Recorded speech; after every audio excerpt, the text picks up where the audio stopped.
तुम्हारे अंदर 100 हाथियों का बल है ना भीम, और मेरी भुजाओं में भी मेरे 100 पुत्रों का वध करते हुए तुम्हें तनिक भी पीड़ा नहीं हुई भीम? तनिक भी हृदय नहीं कांपा तुम्हारा अपने भ्राताओं का वध करते हुए?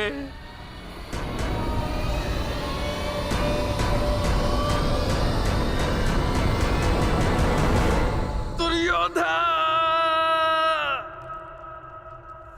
ये तुम्हारे लिए है पुत्र।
ये तुम्हारा अंत है भीम, अंत है, अंत है, अंत है।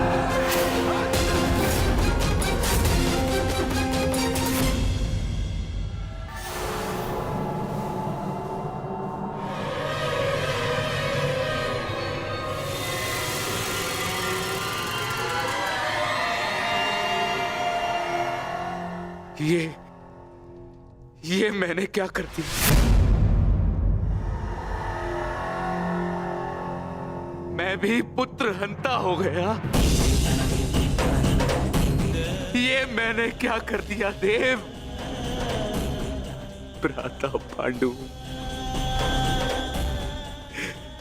मुझे क्षमा कर देना भ्राता पांडु।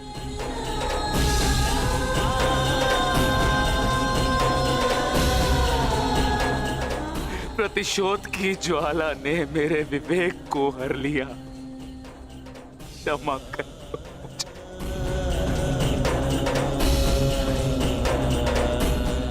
पुत्र भीम,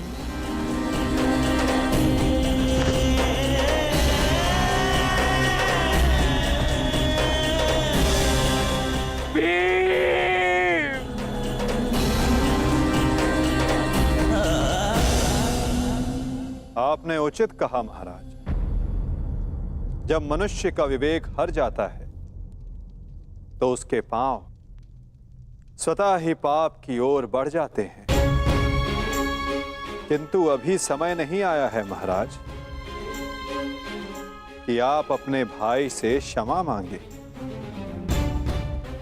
आपके पुत्र विकोदर भीम अब भी जीवित हैं।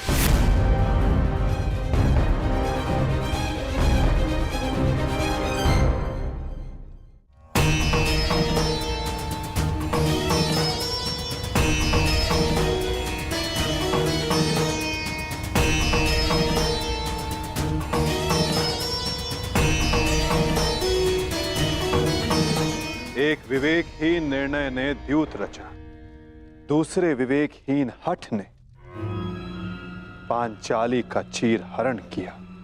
ये विवेकहीनता ही तो थी महाराज जो महाभारत का बीज बना। नारायणं नमस्कृत्य नरं चैव नरोत्तमं। प्रतिशोध की अग्नि शत्रु से पूर्व स्वयं को जलाती है। अपने मन को शांत कीजिए। आप अभी पुत्रहीन नहीं हुए हैं। आपके 5 पुत्र अभी जीवित हैं। ततो जयं मुदीरये।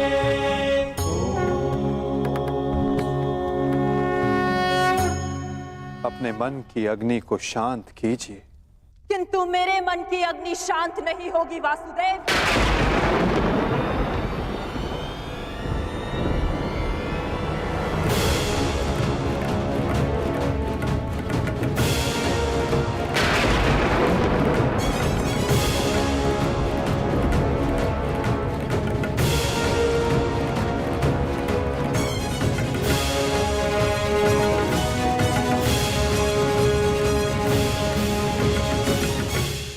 छल से मेरे सभी पुत्रों को मरवा डाला वासुदेव। मैंने प्रयास किया कि मेरा एक पुत्र शेष रह जाए, परंतु उस प्रयास को भी तुम्हारे छल ने भंग कर दिया।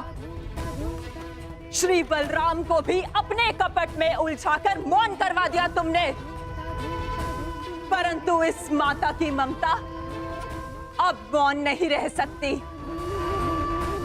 तुम्हारे छल से मेरे कुल का नाश हुआ है वासुदेव। मैं तुम्हें श्राप देती हूं कि जिस प्रकार तुमने मेरे कुल का अंत किया है, उसी प्रकार तुम्हारे कुल का अंत भी होगा।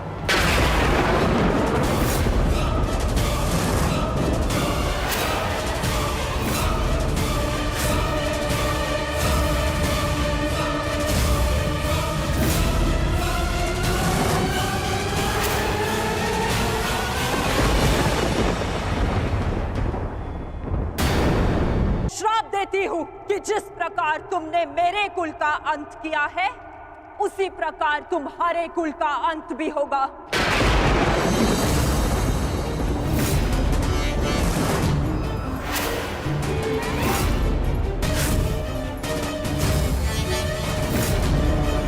तुम्हारा कुल भी ऐसे ही आपस में लड़कर नष्ट हो जाएगा।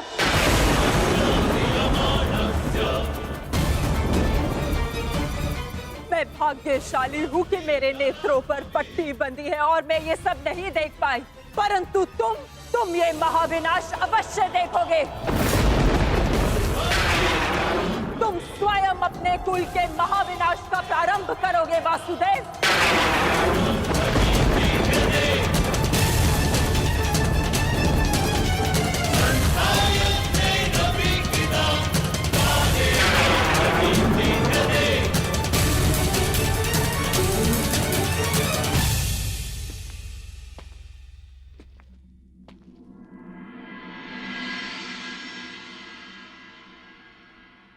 जिस प्रकार एक प्रसन्न माता का आशीष संसार में कोई नहीं रोक सकता, उसी प्रकार एक दुखद माता का श्राप संसार में कोई नहीं टाल सकता।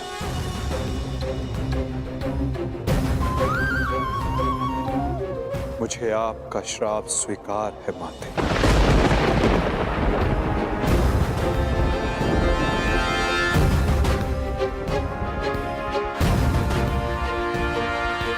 किंतु क्या आपको ज्ञात है कि इस युद्ध का सत्य क्या है? क्या आप जानती हैं कि इस महाविनाश, इस महायुद्ध का वास्तविक रूप क्या है? मेरे साथ चलिए माता, उस कुरुक्षेत्र की रणभूमि पर जो इस महाविध्वंस, इस महाभारत की साक्षी बनी है।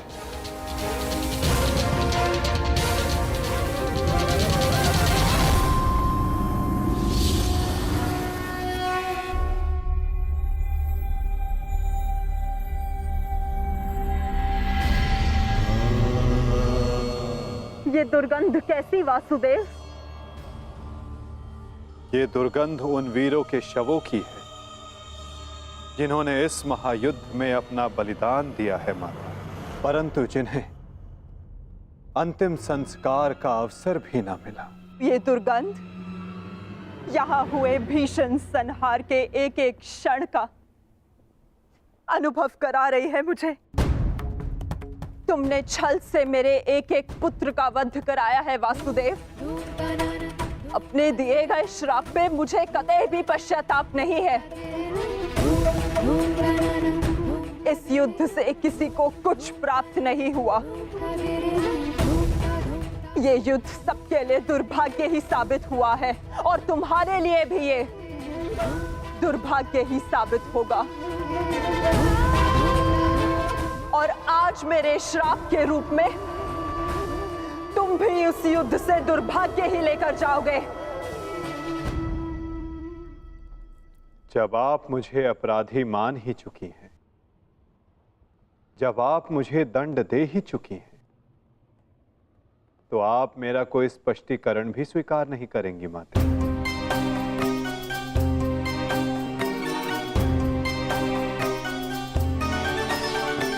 परंतु सत्य का भान आपके लिए आवश्यक है माते। जिनकी दृष्टि से इस महायुद्ध का कोई भी क्षण, कोई भी छल अनदेखा नहीं गया है माते, अब वीर बार्बरी आपको सत्य का भान करवाएंगे।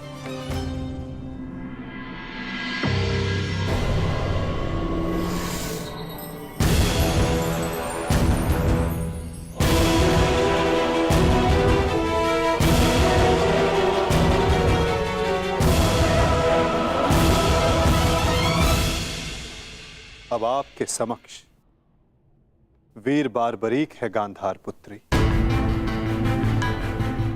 जो आपके पौत्र भी हैं, जो इस युद्ध के एकमात्र दर्शक हैं।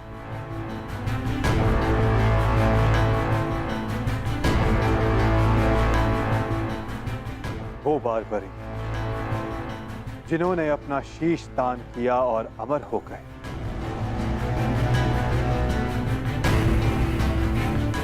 अब वही आपको सत्य का ज्ञान करवाएंगे। वीर बार्बरीक की दृष्टि से इस महाभारत का कोई भी बल और छल अनदेखा नहीं रहा है माता। अब बार्बरीक आपको सत्य बताएंगे। पुत्र बार्बरीक, तुम स्वयं बताओ, क्या वासुदेव ने छल से मेरे पुत्रों का वध नहीं करवाया है? यदि तुमने इस युद्ध का एक एक क्षण निष्पक्ष होकर देखा है, तो बताओ, कौरव वंश के वट वृक्ष महामहिम भीष्म, जिन्हें इच्छा मृत्यु का वरदान था, क्या वासुदेव ने उन्हें अपने छल से धराशाही नहीं करवाया है? क्या वासुदेव ने द्रोण पुत्र अश्वत्थामा की मृत्यु का छल रचकर आचार्य द्रोण का वध नहीं करवाया है? क्या मेरे पुत्र दुर्योधन की रक्षा कर रहे उसके मित्र कर्ण को छल से नहीं मरवाया है वासुदेव ने? पुत्र दुर्योधन पर युद्ध के नियमों के विरुद्ध जाकर प्रहार किया गया, क्या वो वासुदेव का छल नहीं था? मेरे समस्त 100 पुत्रों के वध का कारण केवल वासुदेव है। क्या ये भी सत्य नहीं है बार्बरीक?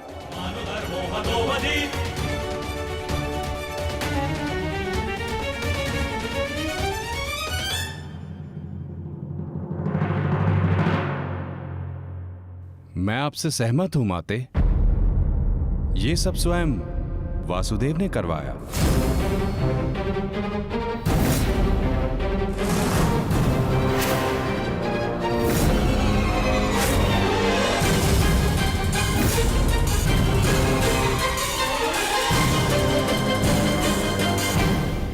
परंतु माते, आप किन 100 पुत्रों की बात कर रही हैं? कौन भीष्म, कौन कर्ण, कौन द्रोण और कौन अभिमन्यु? सत्य तो यह है माते कि कुरुक्षेत्र में कोई था तो केवल एक पुरुष, वासुदेव कृष्ण। ना कोई भीष्म, ना कोई द्रोण और ना ही अंगराज कर्ण। जिस पर प्रहार हुए वो वासुदेव ही थे, और जिसने प्रहार किए वो भी वासुदेव ही थे। उनके अतिरिक्त कुरुक्षेत्र में कोई और उपस्थित नहीं था माते। ये तुम क्या कह रहे हो बार्बरीक? इसका क्या अर्थ है? इसका अर्थ शब्दों से नहीं, दृश्यों से समझ आएगा राजमाता।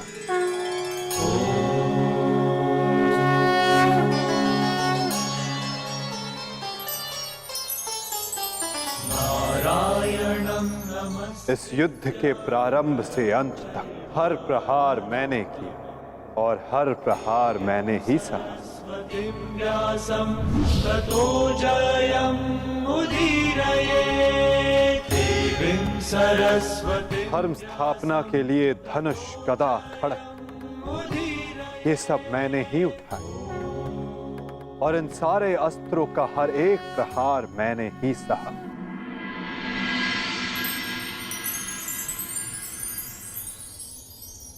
बाण चलाने वाला मैं ही था।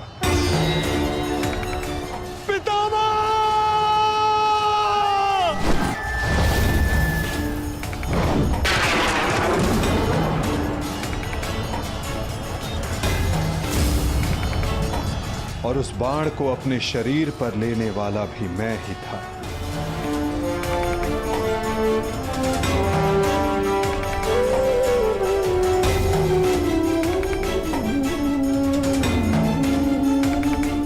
महामहिम भीष्म के रूप में भी मैं ही था और अर्जुन के रूप में भी मैं ही था।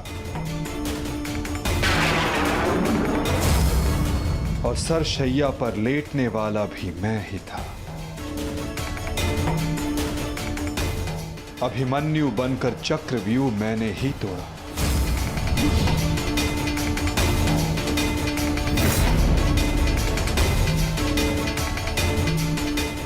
वापस आओ अभिमन्यु, लौट आओ, व्यू में प्रवेश मत करो। विश्वास कीजिए दात्री।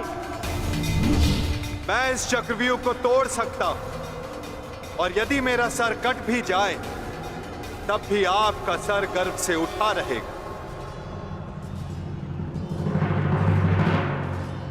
और उस दिन मुझे ही घेर कर मारा गया।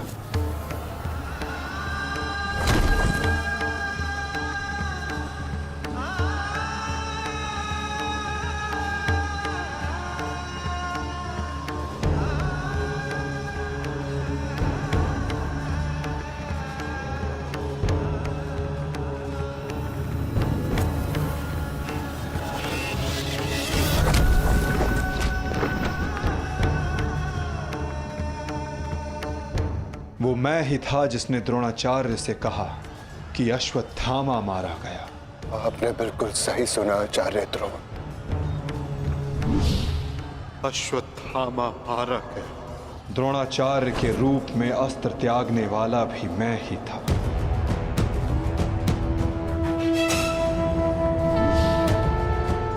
परंतु वो एक मनुष्य नहीं, एक हाथी था।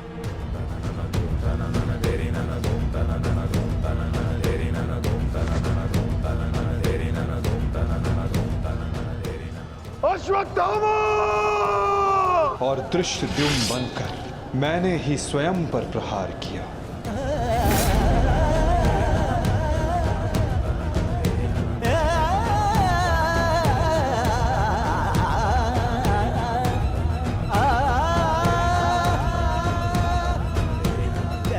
और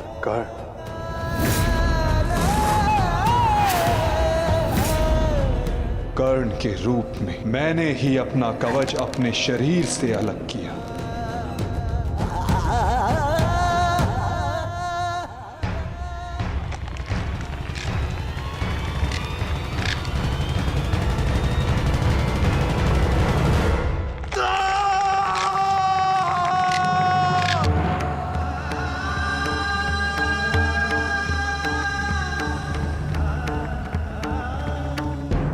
और युद्ध के मध्य में मेरे ही रथ का चक्र धंसा और मेरे ही आदेश पर मैंने ही स्वयं पर अंजलि का अस्त्र चलाया। अंगराज को मुक्त करो पार्थ, अंजलि का अस्त्र का प्रयोग करो।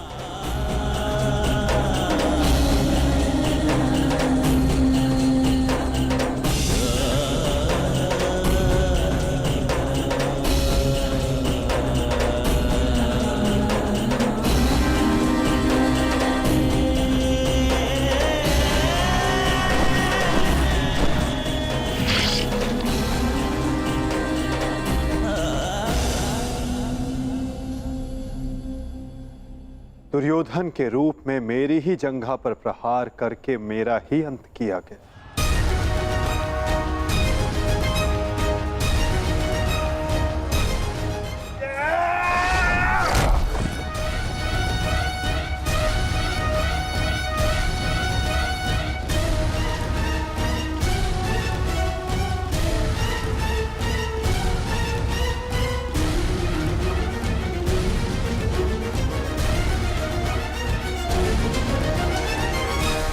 द्रुपद हो या धृष्टद्युम्न, विकोदर भीम हो या अर्जुन, सब में मैं ही था।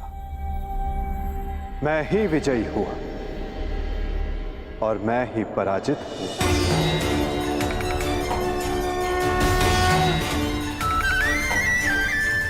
सबसे अधिक प्रहार मैंने की, सबसे अधिक घाव मैंने ही खाया।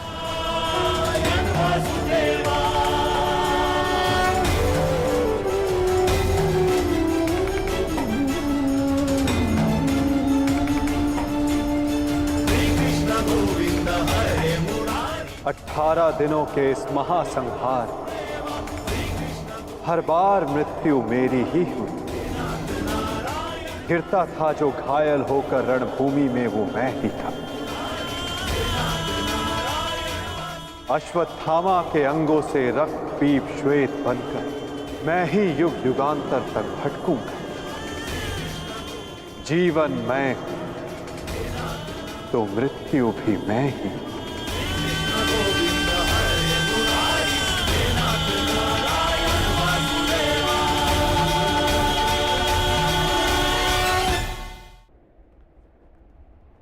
श्राप तुम्हारा स्वीकार है माते।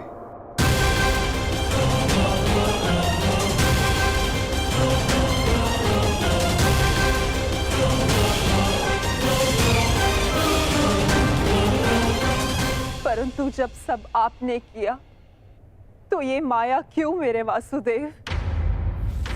आप सब एक क्षण में ठीक कर सकते थे, तो फिर ऐसा आपने क्यों नहीं किया?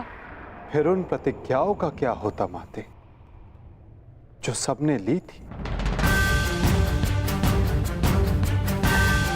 उन अपराधों के दंड का क्या होता, जो सबने किया? उन कष्टों का पुरस्कार क्या होता, जो धर्म ने सहे? उस सीख का क्या होता, जो इस युद्ध में हुए हर मृत्यु से मानव जाति को मिले और जो संसार में प्रलय आने तक उनका मार्गदर्शन करेगी?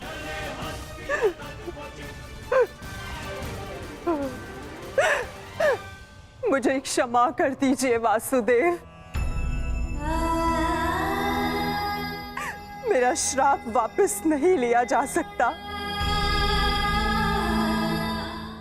परंतु क्षमा अवश्य मांगी जा सकती है वासुदेव। अपने पुत्र मोह में खोकर मैं उचित और अनुचित का भेद भूल गई थी। मुझे क्षमा कर दीजिए केशव कि उस हो रहे अधर्म के विरुद्ध ये गांधारी अपने स्वर ना उठा पाए। क्षमा कर दीजिए।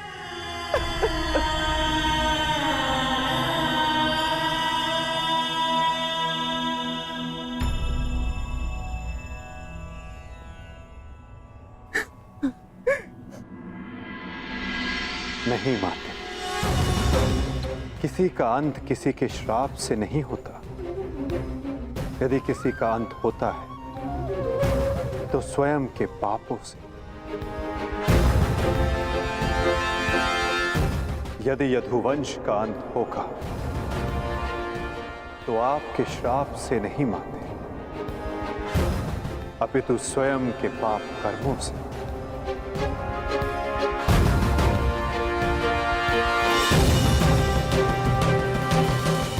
जब जब समाज में अपराध बढ़ेगा, एक महाभारत सामने आएगी। अपने ही अपनों को काटेंगे। कभी कुरुक्षेत्र में तो कभी द्वारका में।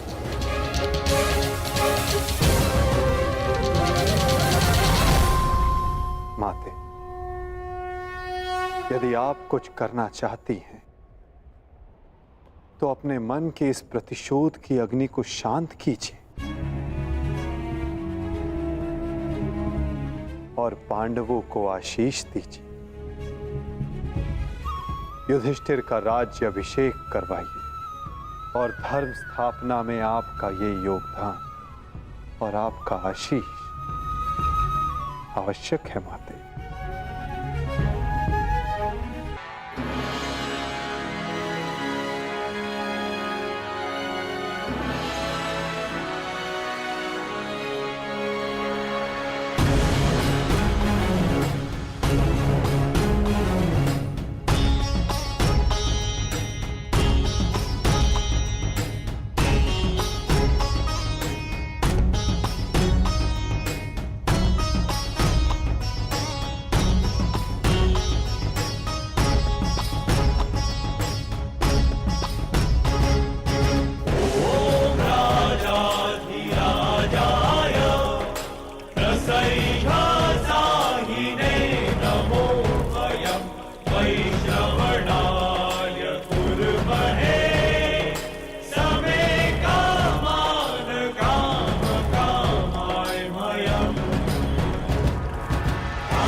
सम्राट युधिष्ठिर की, सम्राट युधिष्ठिर की, सम्राट युधिष्ठिर की।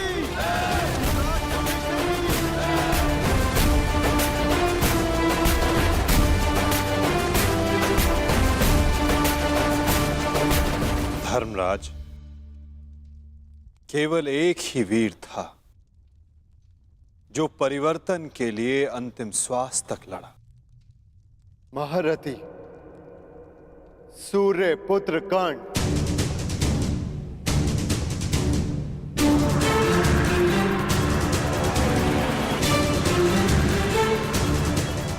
सदैव अपने ज्येष्ठ परिवर्तन के स्वप्न का आदर और सम्मान करना धर्मराज।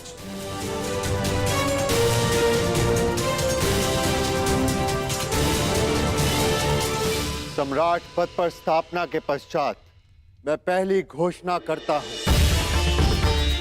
हस्तिनापुर में अब जन्म निर्धारित व्यवस्था का अंत किया जाता है। वर्ण व्यवस्था रहेगी, परंतु वो कर्म के आधार पर आधारित होगी।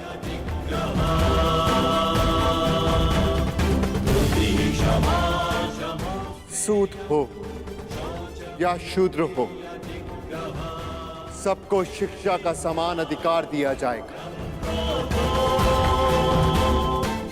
और योग्यता के आधार पर काम, सम्मान और समानता का अधिकार सबको दिया जाएगा।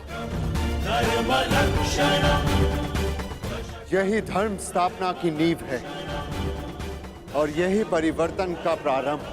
सम्राट युधिष्ठिर की, सम्राट युधिष्ठिर की, सम्राट युधिष्ठिर की। सम्राट युधिष्ठिर की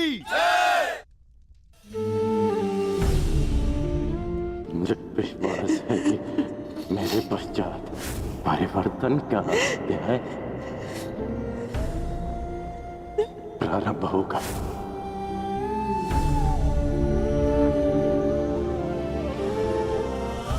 देख रहे हो राधे,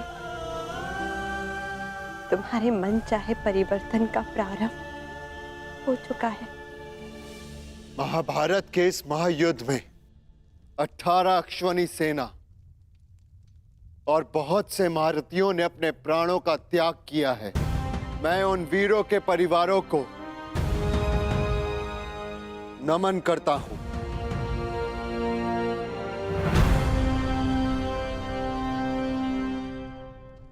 मैं सम्राट युधिष्ठिर ये आदेश देता हूं, युद्ध में सम्मिलित प्रत्येक सैनिक के परिवार को आर्थिक सहायता दी जाएगी। उनके बालकों को शिक्षा, उनके आश्रितों के लिए भरण पोषण की व्यवस्था अब सम्राट का उत्तरदायित्व है। सम्राट युधिष्ठिर की, सम्राट युधिष्ठिर की, सम्राट युधिष्ठिर की, सम्राट युधिष्ठिर की। और भ्राता कर्ण, मुझे विश्वास है कि मैं संसार में सदा राधे कर्ण के नाम से ही जाना चाहूंगा। राधे कर्ण के द्वारा सुझाए गए प्रतिरूप के आधार पर राज्य में समानता की एक नई व्यवस्था विकसित की जाएगी।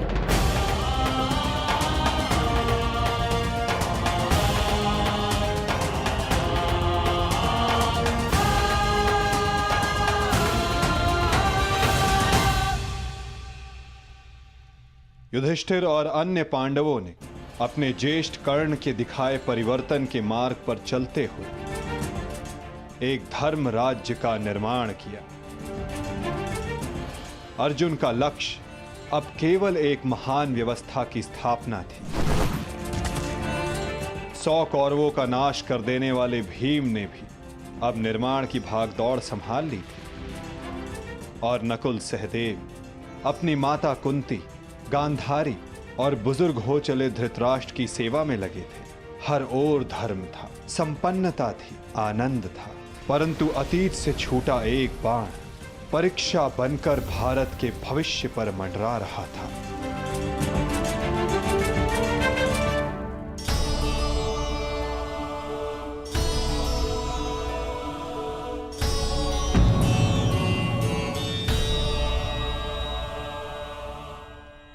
आप सबसे ज्येष्ठ हैं भ्राताश्री, इस स्थान पर आपका अधिकार है, परंतु फिर भी आप ये स्थान रिक्त क्यों रखते हैं?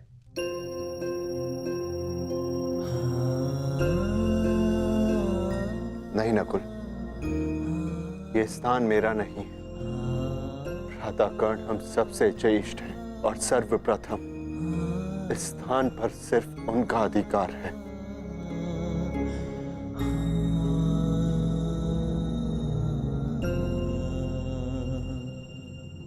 साम्राज्ञी, क्या हुआ दासी, इतनी व्यग्र क्यों हो? युवरानी उत्तरा को प्रसव पीड़ा होना आरंभ हो चुका है।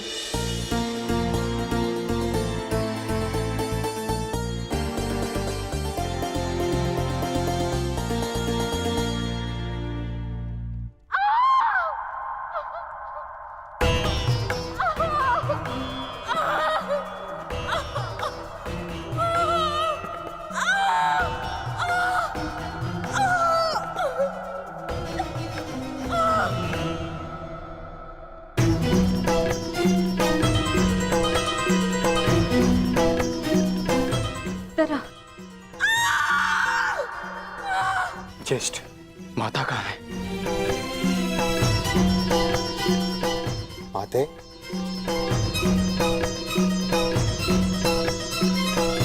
माता, माता वो उत्तरा। हम भीतर जाकर देखते हैं।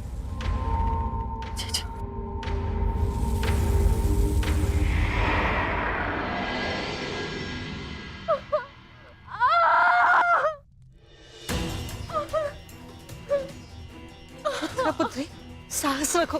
अब और पीड़ा सहन नहीं होती माता। साहस रखो पुत्र, हम सब हैं तुम्हारे साथ।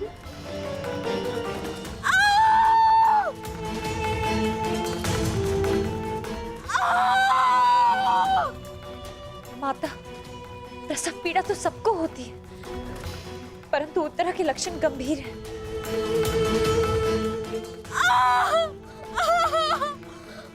माता, कहीं कोई अनहोनी ना हो जाए।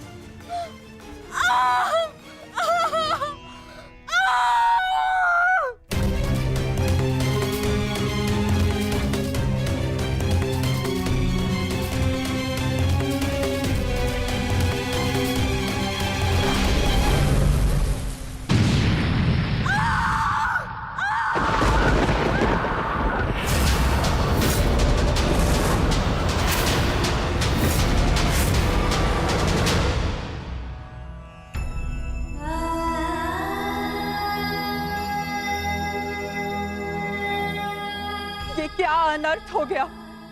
अब हम क्या उत्तर देंगे उत्तरा को? उत्तरा,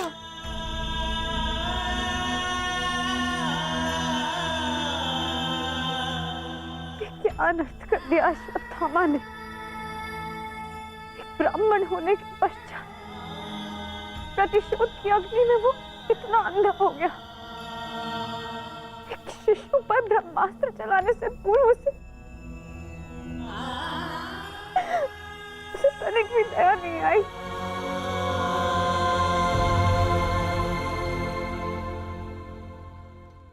क्षमा कीजिए महाराज, किंतु हम शिशु नहीं बचा सके।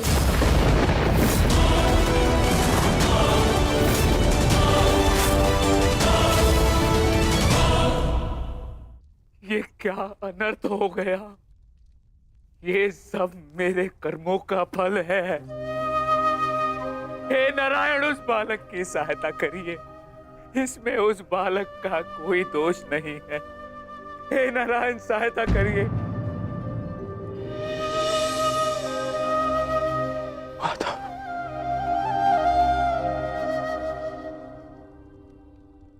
माधव, कुछ कीजिए माधव, कुछ कीजिए।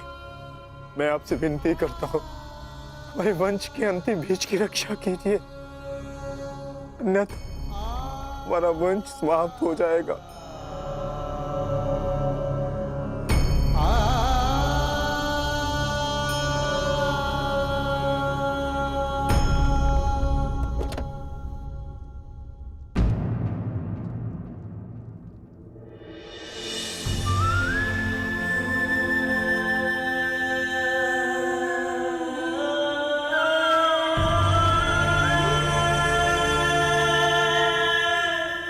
ब्रह्मास्त्र विफल नहीं जा सकता याज्ञसेनी।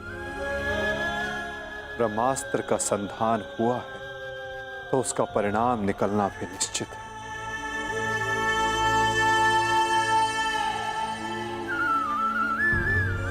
क्या यही धर्म स्थापना है माधव? इस अजन्मे शिशु का क्या दोष जो इससे भी अधर्म का मूल्य अपने प्राण देकर चुकाना पड़ा?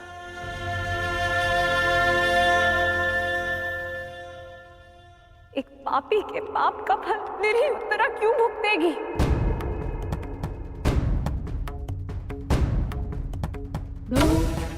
माधव, वो तो इस युद्ध में सम्मिलित भी नहीं थी, परंतु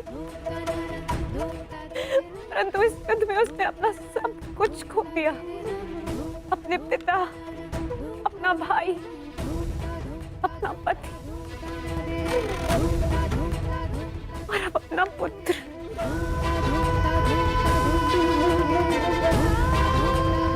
ये कैसी धर्म स्थापना है माधव?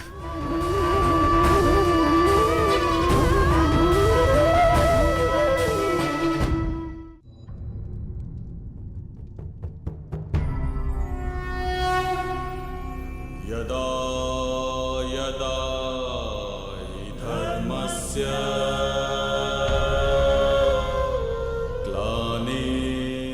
यदि मैंने अपने माता पिता का आजीवन सम्मान किया,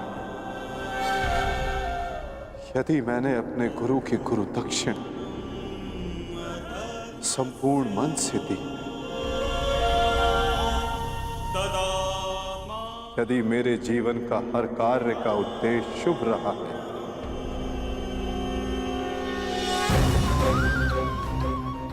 यदि मैंने धर्म स्थापना के लिए संपूर्ण प्रयास किया है,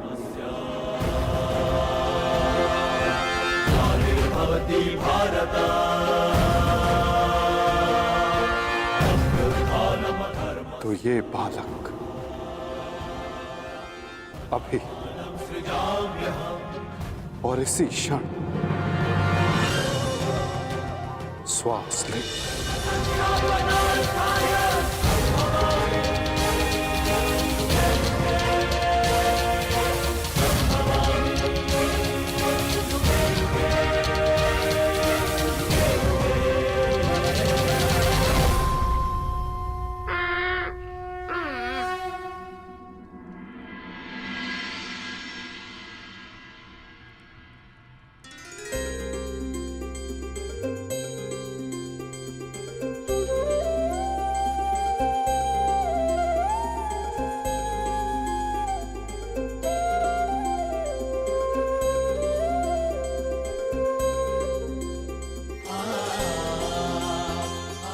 अपने जीवन की सबसे कठिन परीक्षा में सफल हुआ है ये बालक। ब्रह्मास्त्र की कठिन परीक्षा में खरा उतरा है ये बालक,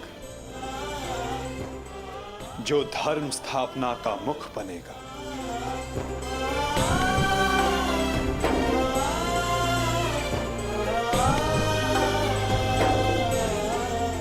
परीक्षित।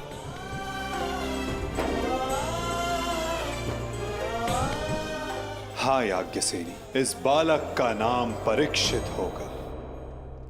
विशाली!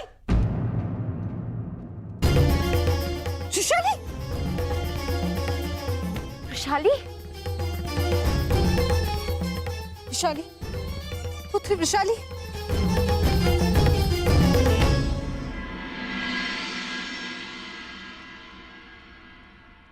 बधाई हो सम्राट।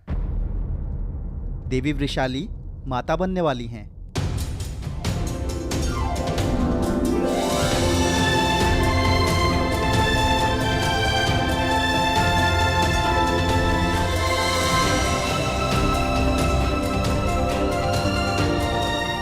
प्रभु को कोटि कोटि धन्यवाद।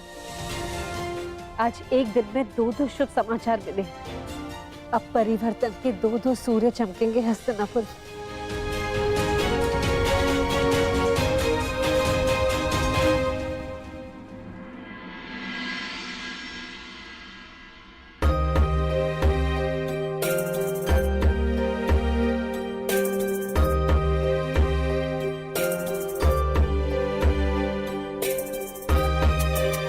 परिवर्तन का नया युग प्रारंभ हुआ है वृषाली।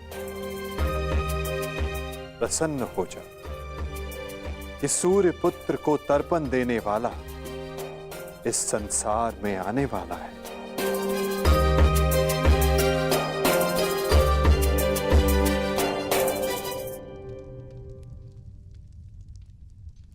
अब आप सब मुझे आज्ञा दीजिए। नहीं माधव, इतनी शीघ्रता की क्या बात है?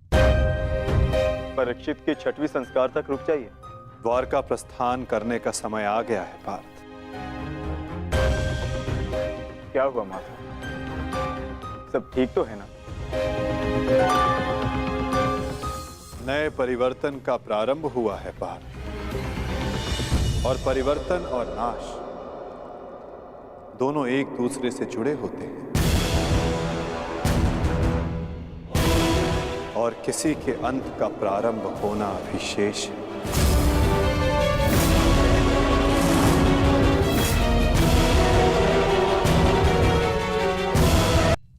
बचाओ बचाओ बचाओ!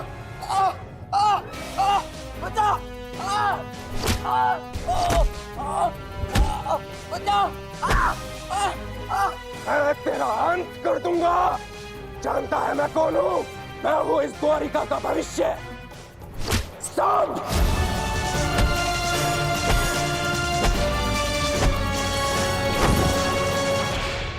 ये क्या दशा बना रखी है सांब? दिन प्रतिदिन तुम्हारा व्यवहार अशुभनीय होता जा रहा है। संभालो स्वयं को। ताऊ श्री मुझे समझाने से पूर्व अपने छलिया भ्राता को समझाइए, जिसने बिना अस्त्र शस्त्र उठाए मेरे ससुर के कुल का नाश कर दिया। क्या वो शोभनीय था? अपने पिता के लिए ऐसा भाव पाप है। पाप तो आपके भ्राता ने किया है, मैं तो केवल मदिरा पान कर रहा हूं। संभालो अपने आप को, एक योद्धा को यह सब शोभा नहीं देता। कैसा योद्धा ताजश्री, जिसके हाथ से तलवार छीन ली गई हो, जो अपने मित्र विश्वसेन की सहायता करने का वचन पूरा ना कर सका हो, उस मनुष्य को आप योद्धा कहते हैं? जब युद्ध करने का समय था तो युद्ध नहीं करने दिया। अब इस अपमान को गले से निकलने के लिए इस मदिरा के अतिरिक्त मेरे पास और कोई सहारा नहीं है। मुझे विश्वास नहीं होता कि तुम कृष्ण पुत्र हो। नहीं हूं मैं, नहीं उस छलिया का पुत्र। वो केवल मेरे लिए एक छलिया है, केवल एक छलिया। सांप!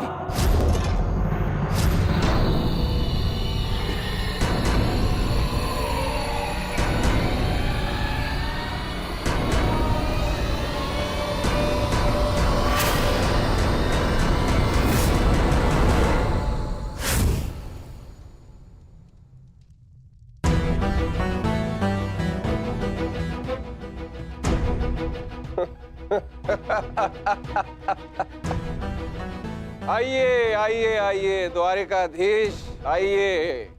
स्वागत है आपका, स्वागत है। लौट आए आप। करा इस आर्यव्रत के सभी महारथियों का अंत। कराए धर्म स्थापना के नाम पर अपना पलड़ा भारी। अब अरे अच्छी, आप देख क्या रहे? स्वागत नहीं करेंगे इनका? इतना महान कार्य पूर्ण करने के पश्चात आज लौटे हैं। आज तो राजभवन में उत्सव होना चाहिए।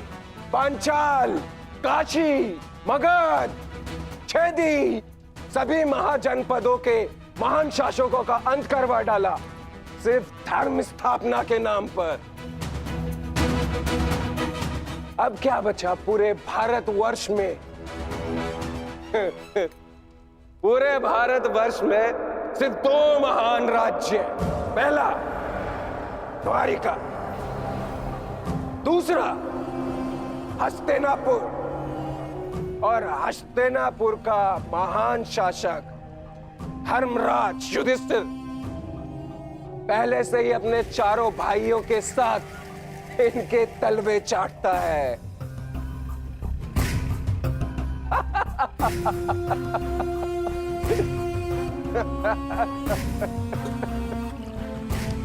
बधाई हो, बधाई हो वासुदेव, बधाई हो। आप अपने उद्देश्य में सफल हुए। जीत गया द्वारिका महाभारत। परंतु आपने भी मूल्य कुछ कम नहीं चुकाया। हमारी 7 औक्षणी सेना का अंत करवा दिया। क्या मिला आपको हमारे वीर सैनिकों का अंत करवा कर? क्योंकि आपने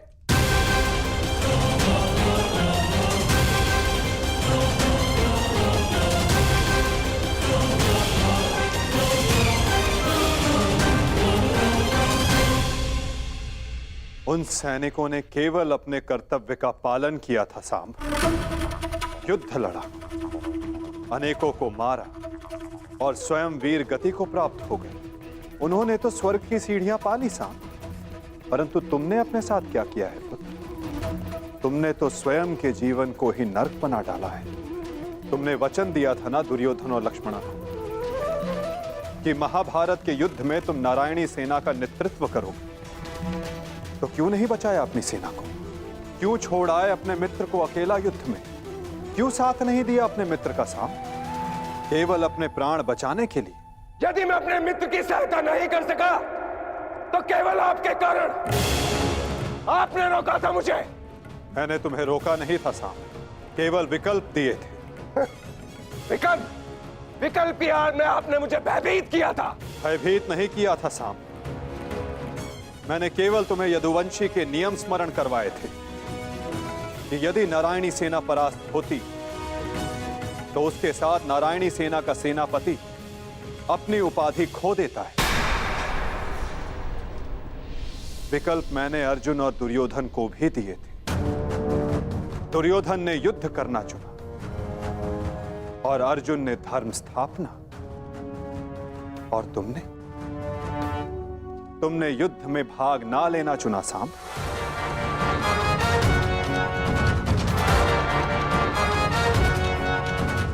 कदाचित यदि तुमने अपने मित्र वीर वृषसेन को उस युद्ध में प्रदर्शन करते देखा होता, तब तुम्हें ज्ञात होता कि वीरता की वास्तविक परिभाषा क्या होती है साम। यदि तुमने अपने प्राण उस युद्ध में गवा दिए होते तो आज मेरा सर गर्व से ऊंचा होता, किंतु नहीं। तुम तो मदिरा के मद में स्वयं के जीवन को धीरे धीरे करके मार रहे हो। लज्जा आती है तुम पर साम, लज्जा आती है।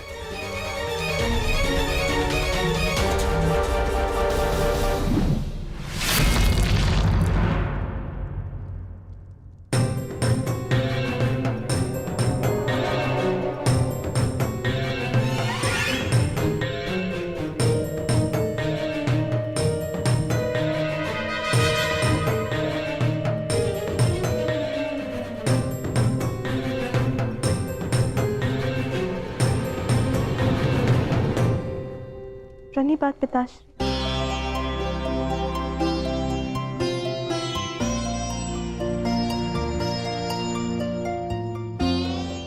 पिताश्री मैं क्षमा। लक्ष्मणा, इतनी लंबी यात्रा से आया हूं पुत्री, भोजन नहीं कराओगी?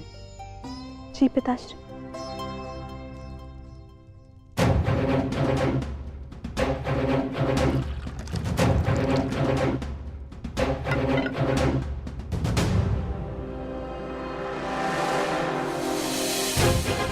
तुमने वचन दिया था ना दुर्योधन और लक्ष्मणा को कि महाभारत के युद्ध में तुम नारायणी सेना का नेतृत्व करोगे। क्यों छोड़ आए अपने मित्र को अकेला युद्ध में? क्यों साथ नहीं दिया अपने मित्र का साम?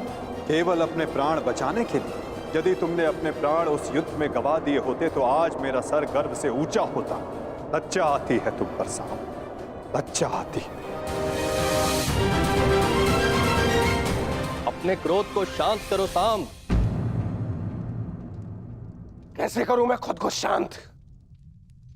पिता होकर सदैव मेरा मस्तक दूसरों के सामने झुकाता है, और आज भी तो यही किया उन्होंने। लाओ मुझे दो मित्र।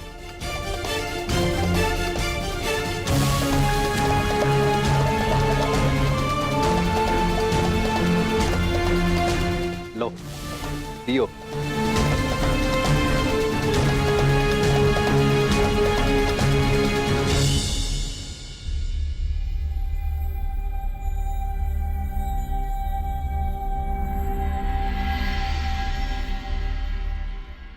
भोजन आराम कीजिए पिताश्री।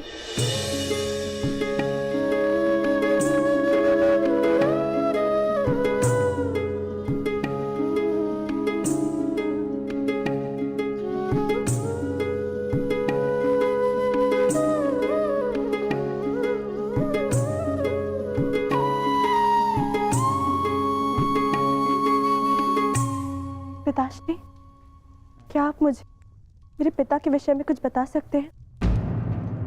युद्ध में क्या हुआ था?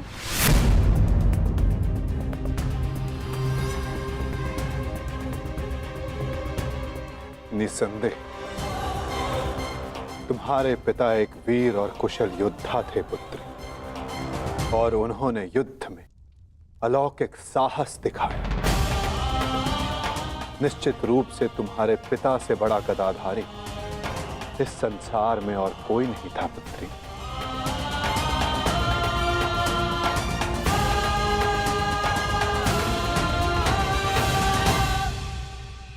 यदि ये सत्य है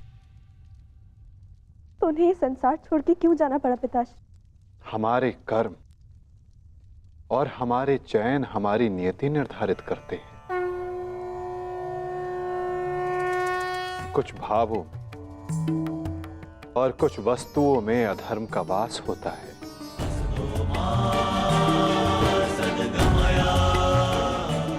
जैसे कि जुआ और मदिरा, ये व्यसन पहले लुभाते हैं और बाद में हमारे ही नाश का कारण बन जाते हैं पुत्री।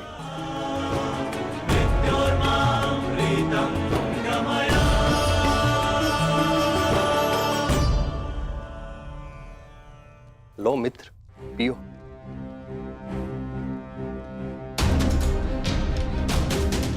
मैं जानता हूं कि तुम बहुत दुखी हो, किंतु चिंता मत करो, तुम्हारे मनोरंजन का प्रबंध कर दिया है मैंने। कैसा मनोरंजन?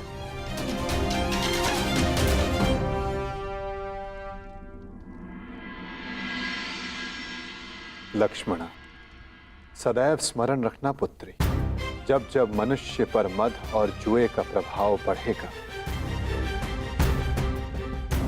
तब तब वो अपने पग अपने पतन की ओर बढ़ाएगा। संभल कर मित्र, आज का विनोद तुम्हारे मन की सारी कड़वाहट बाहर कर ले जाएगा। एक मद्दांध व्यक्ति सबसे पहले अपने बड़ों का आदर करना भूलता है, उनका अपमान करता है, उनका उपहास बनाता है और उसके पश्चात